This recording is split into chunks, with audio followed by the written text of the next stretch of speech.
Hey everybody, Barry at CTech-review. We're gonna do our 4,000 mile review on the 2025 Ram 1500 RHO. Let's do this. Just to show you guys for some perspective, look at the heights of this snow. We're in the Upper Peninsula of Michigan, and what better way to talk about an off-road capable truck of putting this thing through its paces.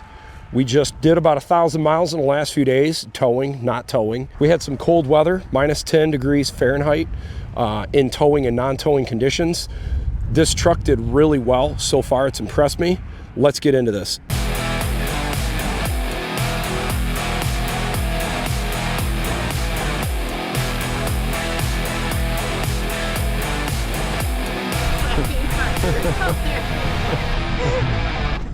Just to prove to you guys, I'm just shy of 4,000 miles. We got a new video coming on the XL Rock Blocks mud flaps versus the standard model. I wanted to have those on before this trip.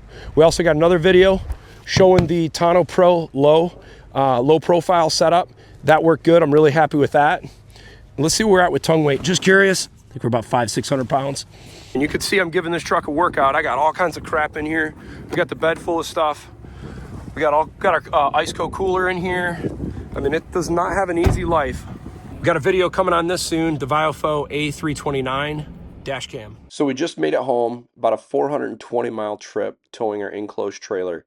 Truck was absolutely a filthy mess. Salt everywhere, all over the truck, all over the trailer.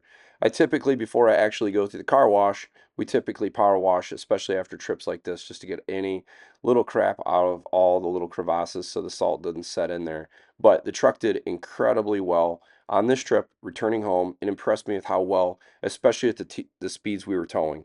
We were definitely moving at a clip. Here's the importance of power washing in these salty, nasty conditions. I just power washed this truck, drove it home, and look at all the salt still weeping out around these different areas. We're gonna wash the truck again, but it almost takes a few times to get all this salt out of everything. Look how nasty that stuff is. The first thing I'd say is, why did I purchase this truck in 2025? Let's just start right there. I purchased this because I believe at the time of when this truck came out, this is one of the best value trucks in the half-ton truck market. And you might think that's crazy. Trucks like this, MSRP $85,000 or more, depending on some of the options. Compare it to what's available out there. That's why we went with this thing. Secondly, ever since, I'm gonna start with about 2003, when Ram brought out the Hemi. Now it's gonna be a touchy point for a lot of people that are wanting a new Ram because you can't get the Hemi, but in 2003, Ram tried to make sportier trucks, 20-inch wheels, full crew cab doors, and a half-ton. There wasn't a lot of availability with trucks like that at that time, believe it or not. And they came out with the Hemi, and it was like a sporty V8, less truck-like and more fun. They did a great job. I bought one of those in 2004, and it was a pretty decent truck. They did it again, in my opinion, in 2014, 10 years later. Ram kind of upped the game, and that happened to be the time period when the Dodge nameplate went away. A lot of people know of Dodge vehicles for one reason: rusty vehicles, terrible quality, terrible transmissions. Those are what people remember Dodge by. There's a reason in 2013 and a half, 2014, why Ram dropped the Dodge nameplate. First off, they started doing zinc plating and e-coating on their bodies and frames to address the rust issue. Secondly, they said, we got to fix this transmission issue. So what do?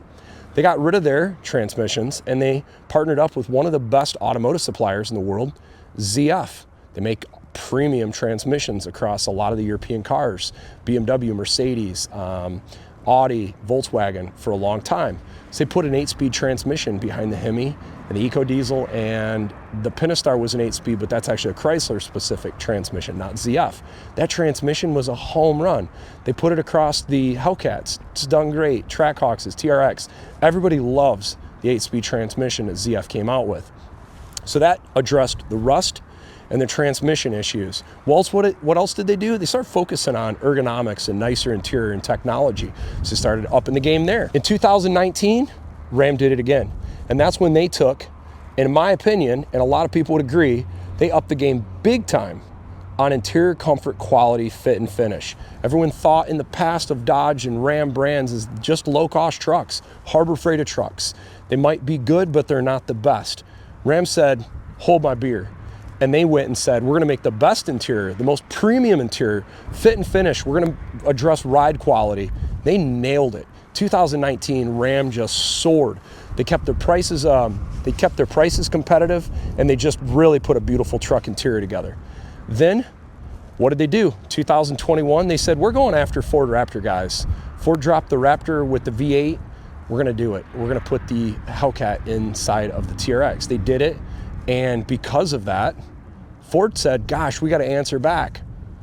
They brought the Raptor R out, which is an awesome truck also. Now fast forward, it's 2025. Hemi is gone, Hellcat is gone in these trucks. Why the heck would anybody buy one of these trucks? Man, these things gotta suck, right? The Hemi's gone. Personally, I'm gonna tell you, I would take this Hurricane high output over a 5.7 and 6.4 Hurricane every day of the week. If all of my thoughts on an engine is just based on a sound, and I'm gonna dismiss performance, fuel economy, just smoothness, man, this thing crushes it. I've had a ton of 5.7 trucks, 6.4 trucks. I've never owned a Hellcat. It got really darn close at one point. I think that's a great engine, and it's clearly a well-built engine. But for the package this truck comes in 2025, for the price point, this is hard to beat. Now, for people watching this channel that say, dude, I got a Hellcat today, or a TRX, I'd never buy an RHO, totally get it. It's not meant for everybody.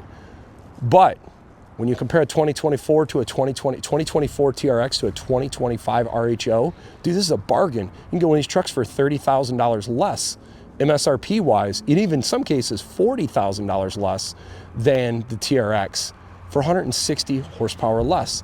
And it's still not a turd. Performance in this thing is still awesome. They really did a great job of putting the performance between the TRX and a base Raptor. It's almost dead split power-wise, which is good enough for arguably 100% of the people. People don't need 700 horsepower. They just want it. Totally get it. Very cool.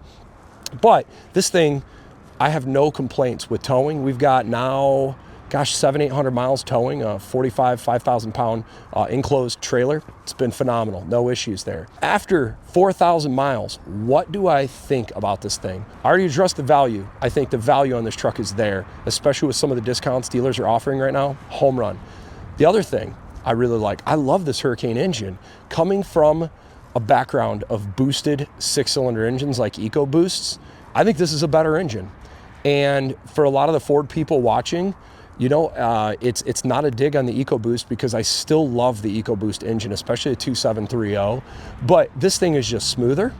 It's got a better transmission. I love the 8-speed behind the Rams. I think it's a far better, smoother shifting. I've not had one goofy misshift, towing, not towing, stomp it on the highway, city driving in 4,000 miles in this thing. Clearly a great transmission behind this thing. After that, the smoothness, man. I've never had an engine so smooth on that. And my mind goes to background engineering, powertrain.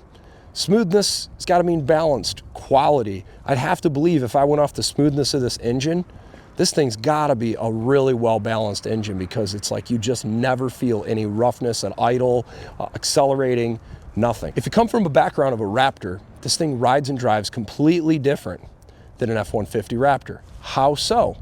Well, Raptor is an awesome truck. I love them. I still have them, and I'm probably going to own them in the future. But the Raptor's got this kind of big wallowy suspension, and it's hard to explain. It's just kind of, I'll call it wallowy or sloppy on the road. Lots of body roll, lots of brake dive. Some of it's gotten better since they went to the Fox Dual Live suspension. It's definitely addressed that and made it better.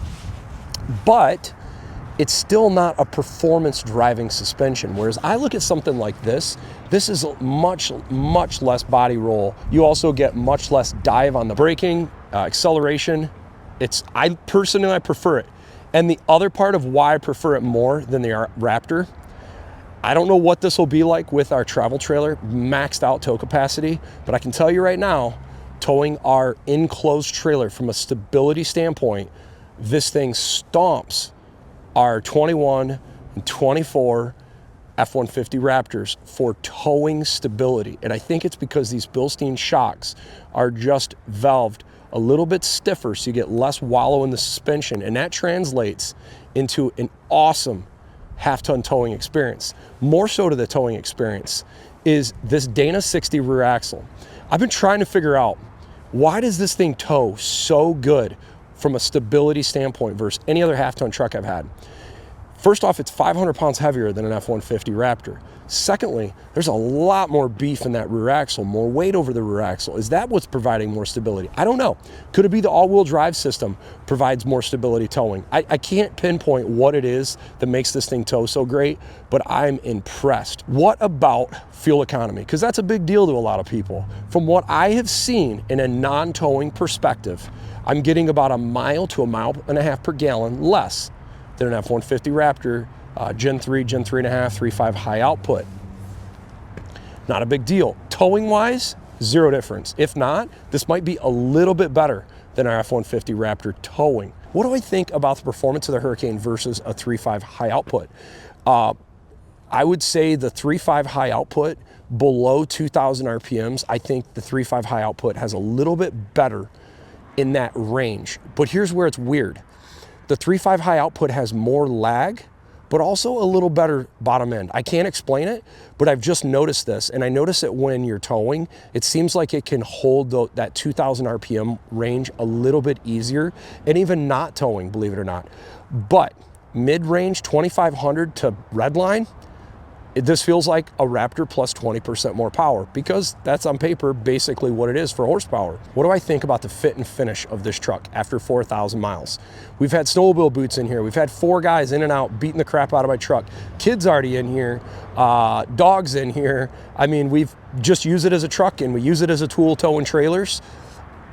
It's holding up great. And here's what I want to show you. So some things I start looking for are wear items on when you get in and out of the truck. Now, I hadn't been able to clean this side, so you can kind of just get a feel for what it looks like. But this sill plate is in great shape. I'm not noticing any weird marks in the plastics, because this is like your high wear area. And this is an area where I get a ton of wear, I feel like, in our Bronco and our F-150 Raptor. Now, let me go show you the other side. This side, holding up good too. Lots and lots of salt have been in here. Try to put this down in here just to kind of absorb some water. But look at the seats, the bolstering. I'm not noticing any breakdown, any difference feeling. Everything feels great. Now, speaking of the inside, this is why, in my opinion, one of the main reasons you're gonna buy an RHO. This interior is just next level. It's just awesome. These seats are comfortable, good bolstering, very comfortable. It's just a great truck. This system here is top notch. I think this is a very premium. I still feel like I'm learning. There's so many features technology-wise. Then you obviously got your secondary passenger display, which we've used a little bit, but I'm still struggling to find the value in it. We'll talk more about that in the future. Little things like this, like having this connection up here for our dash cam, which we got a video separately on that, which is, I'm pretty impressed on that so far, but that's just awesome. This whole gauge layout setup, the customization on it, hands-free driving, just little fit and finishes like this. A panoramic sunroof, I'm not a fan of them. I just feel like they're not great for off-road trucks, or just the panoramics in general just leak. But so far, it's been good.